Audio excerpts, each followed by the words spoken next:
안녕하십니까. 제알맨 이형건 팀장입니다. 금요일 영상 주제는 화물 운송 자격증 관련해서 영상을 또 촬영하게 되었습니다. 저희가 이 화물 운송 자격증 어떻게 취득하는지 3년 전에 영상을 찍은 적이 있었는데 지금은 좀 많이 변형되기도 했고 코로나를 지나오면서 여러 가지 부분으로 변화된 부분이 있기 때문에 꼭 어떻게 하는지, 그리고 한 가지 더 말씀을 드리자면 필기시험 관련해서 이 필기시험을 준비하는데 과연 책을 사서 공부를 해야 되는지 아니면은 공짜로 얻을 수 있는 자료가 있는지, 이런 부분들도 영상을 통해서 편하게 준비할 수 있게끔 도와드리도록 하겠습니다. 먼저 화물운송 자격증을 말씀드리기 전에 이 부분을 하나 말씀을 드려야 될 것 같아요.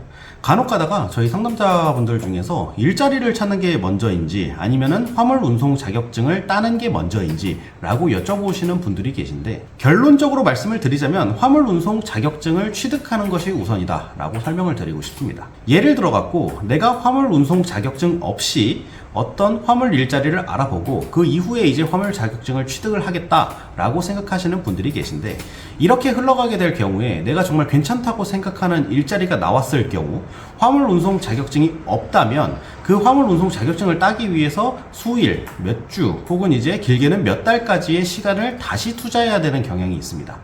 그래서 화물 운송 자격증을 따 두었으면은 당장이라도 투입할 수 있는 일자리를 몇 주 혹은 몇 달 뒤에 이제 투입해야 되는 상황이 생기는 것입니다. 물론 이제 차를 준비하는 데 있어서 차를 준비하면서 화물 운송 자격증을 취득하겠다라고 생각하시는 분들이 계실 텐데, 이 차량 준비가 생각보다 금방 될 수도 있고, 그리고 그 사이에 그 일자리가 남아있지 않을 가능성도 고려를 하셔야 됩니다.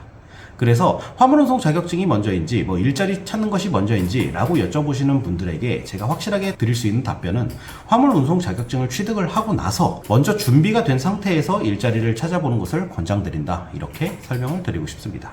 여기에 이제 조금 더 딥하게 들어가게 되면은 화물운송 자격증을 취득했을 때와 아닐 때 내가 차량 구매하는 데 있어서 문제가 있는가 라고 질문을 주시는 분들이 또 계십니다. 이게 무슨 뜻이냐면은 우리가 보통 이제 승용차를 사거나 아니면 이제 고가의 물건을 살 때 현금이 충분치 않으신 분들은 대출을 통해서 그 금액을 마련하곤 합니다. 그런데 화물차도 톤수가 올라가거나 아니면 크기가 커지거나 하게 되면은 당연히 금액은 올라갈 수밖에 없습니다. 이 금액을 내가 지금 소유하고 있지 않기 때문에 그 대출을 할 때 화물운송 자격증이 얼마나 영향을 미치는지 이런 부분들을 질문을 주시는 분들이 계신데, 이것도 결론적으로 말씀을 드리자면은 화물운송 자격증이 한 80%는 효과가 없다라고 설명을 드리고 싶습니다. 왜냐하면은 승용차든 아니면은 이제 고가의 물건, 뭐 집이든 뭐 이런 식으로 이제 대출을 받을 때 가장 우선시 보는 게 그 사람이 뭐 자격이 되는가, 이런 것들을 보는 건 아닙니다. 그 사람의 신용도가 어떻고 당장의 벌이가 어떻고 이런 것들에 따라 갖고 대출 금액이 결정되는 것이지,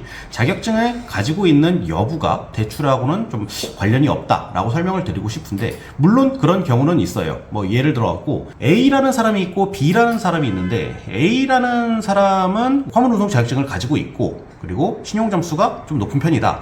마찬가지로 B라는 사람도 화물운송 자격증을 가지고 있지 않고 신용 점수가 높은 편이다 라고 생각을 한다면은 당연히 A 쪽에 신경을 쓸 수밖에 없습니다. 같은 동일 선상에 있는 신용 점수인 분들에게 누군가 더 대출을 좀 잘해준다 라고 생각을 하면은 당연히 이제 화물운송 자격증이 있는 사람들에게 대출이 조금 더 잘 나가는 그런 경향은 있습니다.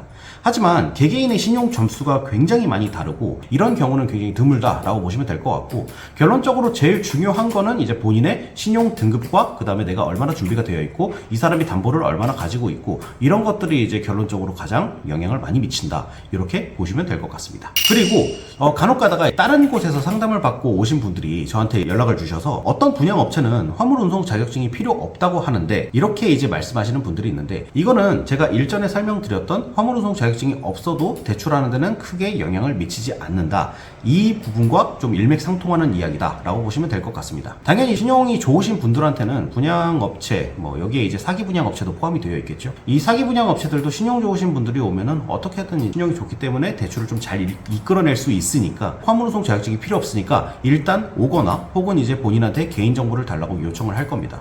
근데 이런 부분들에 있어서는 개인정보를 먼저 주는 것보다는 물론 이제 신용 정보를 알아보기 위해서는 개인정보를 어느 정도 왔다 갔다 하는 게 맞지만, 적어도 그 사람을 한번 마주보고 어떤 일인지 설명을 듣고 어떤 차량을 구입해야 되는지 모든 상황을 습득한 이후에 개인정보를 넘겨드리는 것을 권장드리고 있습니다. 그래서 화물운송 자격증이 필요 없다고 하는 분양업체가 있지만 그런 부분들은 어디까지나 조심해서 보셔야 된다, 이렇게 정리를 해드리고 싶습니다. 본격적으로 화물운송 자격증 관련해서 어떤 방식으로 자격증을 취득을 하는지 일련의 순서를 제가 한번 보여드리고자 하는데, 저랑 같이 화면을 보시면서 좀 알아보는 게 편할 것 같습니다. 그래서 자, 이 화면을 보시면은 지금 제가 인터넷상에 들어오는 화면입니다. 구글이라고 적혀 있죠. 이 구글의 화면이 있고, 그리고 이제 대한민국 사람들이 가장 많이 쓰는 앱 중에 하나가 또 네이버입니다. 그래서 이 네이버도 제가 이렇게 준비를 해놨습니다. 이 과정을 한번 따라가 보도록 할 텐데, 사실 이제 화물운송 자격증을 뭐 거창하게 찾을 필요는 없고, 그냥 이 구글 검색창에다가 운송 자격증이라고 치시면은 이렇게 이제 쭉 뜹니다. 그러면은 여기 TS 국가 자격 시험이라는 란이 있는데, 여기를 클릭해서 들어가 보시면은 여기에 이제 국가 자격 시험 도로 자격이라고 나와 있고, 화물 운송 종사 자격증에 관련된 순서가 쭉 나와 있습니다. 그래서 여기 화물 운송 종사 원서 접수 바로 가기를 클릭하게 되면은 이런 식으로 이제 쭉 선택을 하실 수가 있는데, 자격 여기 도로 자격은 하나밖에 없고, 시험도 이제 CBT 시험 요거 하나밖에 없습니다.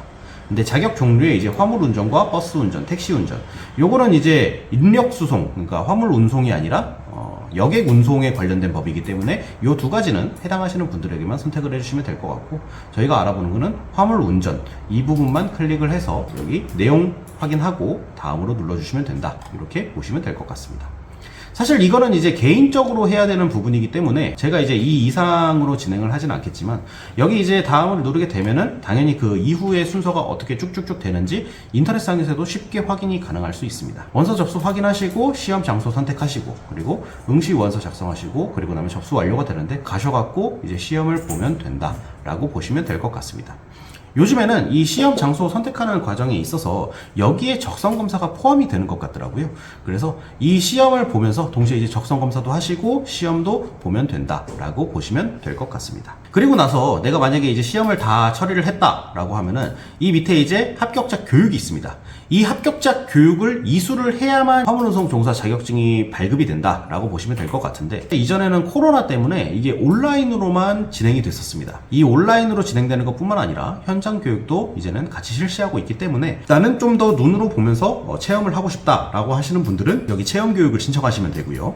나는 여기 갈 시간이 없다, 나는 빨리빨리 이제 합격자 교육을 처리해야 된다 라고 하시는 분들은 온라인 쪽으로 신청을 해주시면 된다 라고 보시면 될 것 같습니다. 그리고 나서 그 자격증 면허 발급 신청을 하시면은, 특히 이제 온라인으로 하시는 분들은 사진이나 이런 것들이 따로 내질 않으셨기 때문에 이 발급 신청란을 클릭해 주셔서 발급을 하면 된다 라고 보시면 될 것 같은데, 이렇게 이제 발급 신청을 누르시게 되면은 이제 이전에 내가 필기 시험을 봤는지 아닌지 이런 것들에 관련해 갖고 개인정보이기 때문에 이거는 본인의 개인 인증을 통해서 들어가면 된다라고 보시면 될 것 같고요. 요거는 이제 구글로 제가 했기 때문에 이런 방식으로 진행이 되는 걸 잘 이해하지 못하겠다라고 하시는 분들을 위해서 네이버로 한 번 더 설명을 드리자면은, 네이버에도 마찬가지로 화물 운송 자격증 이렇게 치시면은 가장 위쪽에 TS 국가 자격 시험, 아까 우리 많이 봤던 거 나와 있죠. 그래서 이쪽에 들어가시면 똑같은 화면을 또 마주할 수 있습니다. 이런 식으로 이제 쭉 보시면 될 것 같은데, 여기서 핵심되는 부분 중에 하나가, 화물운송 자격증 신청하는 건 알고 적성 검사 보는 것도 알겠는데 필기 시험을 어떻게 준비해야 되는지 여쭤보시는 분들이 간혹가다 계세요. 이 필기 시험을 준비할 때는 책이나 이런 것들을 구매하지 마시고 여기 밑에 보시면은 자료실이라고 나와 있습니다. 그래서 마찬가지로 여기 구글에서 들어갔을 때도 여기 자료실이라고 나와 있죠. 그래서 이 자료실을 들어가시게 되면은 참고 자료라고 나와 있습니다. 그래서 밑에는 솔직히 평가 기준, 위임장, 신청, 양식 이런 것들은 다 필요가 없고, 여기 참고 자료 게시 요거 하나만 이제 봐주시면 될 것 같아요. 그래서 여기 보시면은 교통 및 화물 자동차 관련 법규가 나와 있고, 이 두 번째로 화물 취급 요령, 안전 운행, 운송 서비스, 가이드북 이런 식으로 나와 있는데, 요거를 다운 받으셔갖고 읽고 시험장에 들어가시면 된다라고 보시면 될 것 같습니다. 또 여기에 이제 간혹 가다가 면허증을 딸 때처럼 좀 더 쉽게, 솔직히 이제 면허증 같은 경우에는 필기 시험이라고 할 게 크게 없잖아요. 양보하는 정신만 알면은 누구한테나 면허증을 주기 때문에 이런 것들을 생각하셔서 이것도 굳이 공부 안 해도 되지 않을까라고 생각하시는 분들이 계신데, 이거 적어도 3번은 읽어보셔야 60점을 넘을 수가 있습니다. 왜냐하면은 화물 운송 자격증 필기 시험 같은 경우에는 생각보다 애매모호한 질문들이 많이 나옵니다. 그래서 뭐 예를 들어 갖고 결박을 어떻게 하는지, 어떤 상황에서는 어떻게 대처를 하는지, 신고할 때는 어디다가 신고를 해야 되는지, 뭐 사고 났을 때 신고를 어떻게 해야 되는지, 뭐 방식 절차 이런 것들이 또 여기에 자세하게 나와 있기 때문에 이런 부분들을 한번 두세 번은 읽고 시험에 들어가시는 걸 권장드리고 있습니다. 이거를 안 보고 나는 그냥 현장에서 어떻게든 했기 때문에 내 요령으로 짚고 넘어가겠다라고 하시는 분들이 계신데, 그러면은 60점을 못 넘을 수도 있습니다. 그래서 재시험을 쳐야 되는 그런 불상사를 대비하기 위해서 요것들을 한 번쯤 읽고 넘어가면 참 좋다라고 보시면 될 것 같습니다.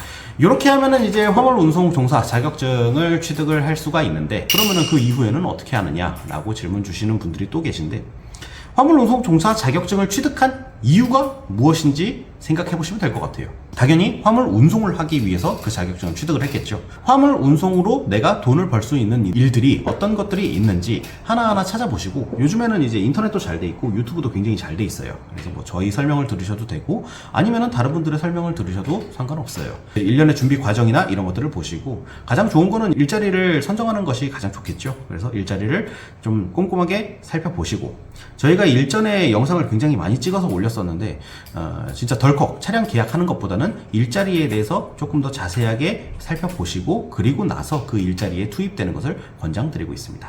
그리고 이 화물운송 종사 자격증 시험 같은 경우에는 국가 자격증 시험이다 보니까 취미 삼아서 그냥 따두시는 분들도 계세요. 내가 다른 일을 준비하거나 할 때 일의 범주가 늘어날 수 있기 때문에 화물운송 종사를 하지 않으시더라도 한 장 따두시는 게 좀 좋지 않을까, 이렇게 생각을 하고 있습니다.